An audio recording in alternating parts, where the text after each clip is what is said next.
Bonjour à tous.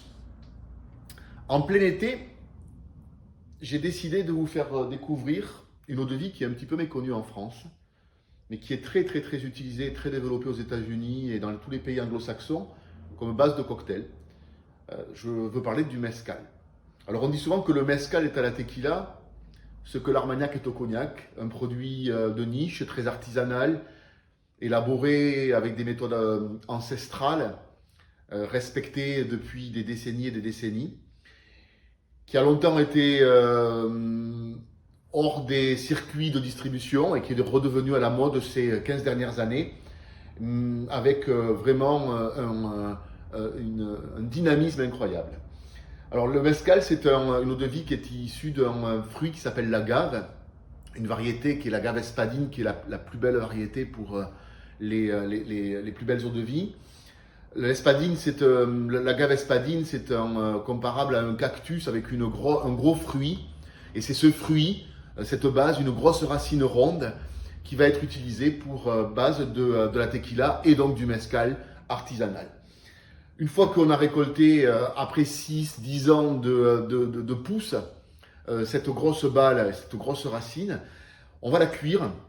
On va la cuire dans des fours artisanaux et pendant cette cuisson, le fruit va s'imprégner de fumée parce que ce four est fermé de façon à donner des arômes fumés aux fruits que l'on va après broyer et puis faire rentrer en fermentation avant de faire une distillation également très traditionnelle dans des alambics en cuivre.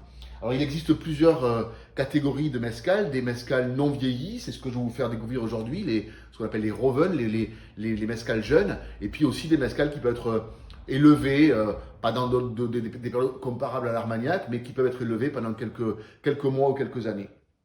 Alors, bien sûr, quand on déguste pur, ce qui est rare, le mezcal est souvent dégusté en cocktail, mais alors sur ces qualités-là, ce que je vous présente aujourd'hui, honnêtement, ce sont des spiritueux qu'on peut apprécier pur parce que si on a ces notes fumées que la méthode le process de fabrication justifie, avec, je vous rappelle, ce passage dans les fours qui vont amener ce fumé, on a ici des arômes extrêmement intéressants de fruits, d'abricots, de mangue,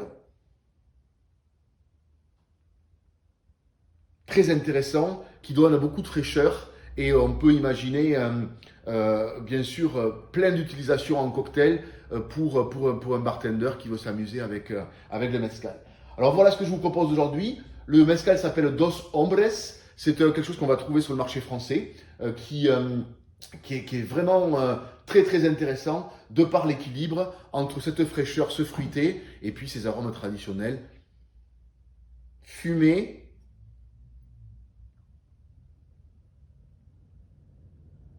du mezcal.